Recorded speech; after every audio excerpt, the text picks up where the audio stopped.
চট্টগ্রামের জেনারেল হাসপাতালে 1 মাসের বেশি সময় ধরে মিলছে না জলাতঙ্ক রোগের টিকা।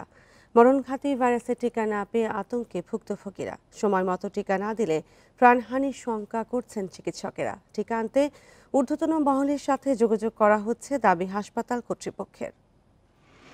বান্ডেল থাকলে প্রতি সেনমানিতে টাকা বাঁচবে। বিকাশ সেনমানি বান্ডেল কিনে জিতুন প্রতি লেনদেনে। 2030 সালের মধ্যে জলাতঙ্কমুক্ত দেশ গড়তে কাজ করছে সরকার।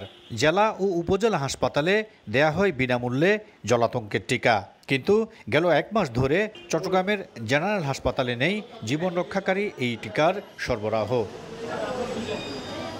গেল মে মাসে চট্টগ্রামের জেনারেল হাসপাতালে কুকুর বিড়ালের কামড় কিংবা আঁচড় খেয়ে টিকা নেন 776 জন নারী পুরুষ, আর চলতি মাসের এ পর্যন্ত তা দাঁড়িয়েছে 1500-এ। সরবরাহ না থাকায় টিকা দিতে পারছে না রোগীদের। পোষা বিড়ালকে টিকা দিতে না পারায় আতঙ্কে আছেন অনেকেই। রয়েছে বেওয়ারিশ কুকুরের উৎপাতের ভয়ও।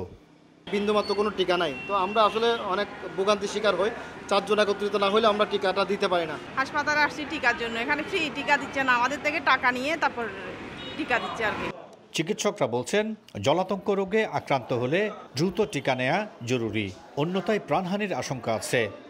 একমাত্র প্রতিরোধ আছে, কোনো চিকিৎসা এ পর্যন্ত আধুনিক চিকিৎসা পদ্ধতিতে আবিষ্কার হয়নি। তাই এই রোগের আক্রান্ত হলে মৃত্যু অনিবার্য।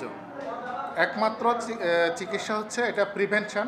এদিকে টিকা সরবরাহ কখন স্বাভাবিক হবে তা বলতে পারছে না কেউই। যদি কোনো প্রাণীর কামড়ে আমাদের এখানে রোগীরা আসে, তা তাৎক্ষণিকভাবে তাদেরকে আসলে এই ব্যবস্থাটা করাটা অত্যন্ত জরুরি। তো আমরা চেষ্টা করছি ঊর্ধ্বতন মহলের সাথে যোগাযোগ করে এই বিষয়টা দ্রুত সমাধান করার জন্য।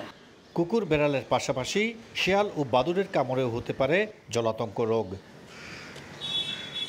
Ahsan Riton, Independent News, Chittagong.